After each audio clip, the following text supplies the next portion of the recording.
Well, good morning, everybody, and good morning, kids, especially. How are you this morning? Good. Excellent. Listen to that enthusiasm. I am really pleased to be here at Green Home, and I want to just start off by saying thanks to a number of people, and I want to start with Deputy Mayor Crisanti. He has been somebody that I've just had a pleasure, had pleasure working with for the last number of months since I've been the mayor, because he is so committed to this part of the city.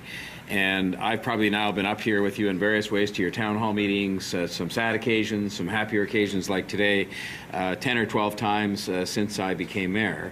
And we came here together for a tragic event about a year ago. And at the time, some of the people in the neighborhood told us that they didn't have a splash pad. They said they had nothing in the summer. On these sort of hot summer days we've had in the last number of days, they had no splash pad. And so we went about with some help from some of our staff at the City Hall and some colleagues to get some money put together to have a splash pad, which I think might actually be built and in operation next year.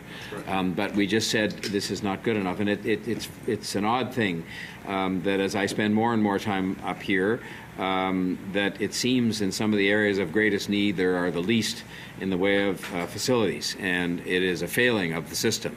The facilities tend to go to places where there's development taking place, and the development is a good thing, but they get the money that comes from that development. And in areas of the city where there isn't as much development taking place, some of these very basic kinds of facilities don't exist. But Deputy Mayor Crisanti is working hard for this area. We're working hard on getting that splash pad done. We had some money that we cooperated with the federal government to get put into this area specifically for jobs, $600,000, which was matched by a private sector donor, so that more than $1 million going right into this part of the city for jobs. And I want to, in that regard, thank the Toronto Dominion Bank, TD Bank. It is a very special thing. And I was just saying before we started that I had the occasion for many years as a private citizen to be going around and asking for much larger sums of money for hospital projects and various other things of the TD Bank. But this kind of a $20,000 donation makes such a huge difference in terms of allowing this program to double the number of kids that can be in this camp for the entire summer. And that makes a huge difference. And so I want to say thank you to the bank, because these are the grants that really matter. The ones to the hospitals and so on matter as well. I want to say thank you to the Toronto Police Service. Superintendent Ron Taverner, you want to talk about Lisa saying she's known me for many years? Well, I've known Ron Taverner in different capacities over many years, and it's a challenging job in any part of the city to be in charge of one of our divisions. This one has its challenges too, and there's nobody who's more devoted to that than Ron Taverner. And I will say that when we were in Jamestown, Deputy Mayor Crisanti and myself about a week ago, commemorating a sad occasion, the loss of life of a young woman, that the hugs, the biggest hugs that were being given and received that day were being given by members of the Toronto Police Service with the kids and with the families. And that's the part of policing that you don't see very often in the city, but I saw it, I've seen it many times before, and that's because of the great leadership that they have. And I want to finally say thank you to Albion Neighbourhood Services. This is an organization that receives support from the City of Toronto day in and day out, so that the donation from TD Bank is complementing and supplementing the support they receive from us and from others.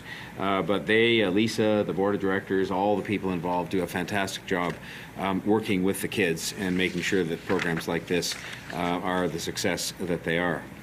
I was on Saturday at another summer camp program called Believe to Achieve. It's one that's been organized in the Chalk Farm area, not very far from here. And again, I could see the joy that the kids were taking in being a part of a summer camp program like this. In their case, they were going to go off to Niagara Falls, and I asked how many of the kids had ever been to Niagara Falls, and the answer was almost none. Things that a lot of other kids in Toronto take for granted, that a trip to Niagara Falls is something they did earlier on in their life.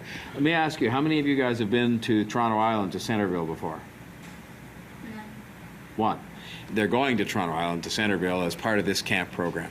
And I think it's fabulous they're going to have that opportunity, which so many kids in Toronto, again, take for granted because they have easier access to the ferry docks and can get to the Toronto Island. And you're going to have a great time there. You'll have lots of fun. It's a fabulous place. It's a fabulous park. And that is because of the grant that we've received here. It not only allows a tripling of the number of kids that are in the camp, but it also allows for trips to be taken and things like that to be done that just wouldn't have been possible.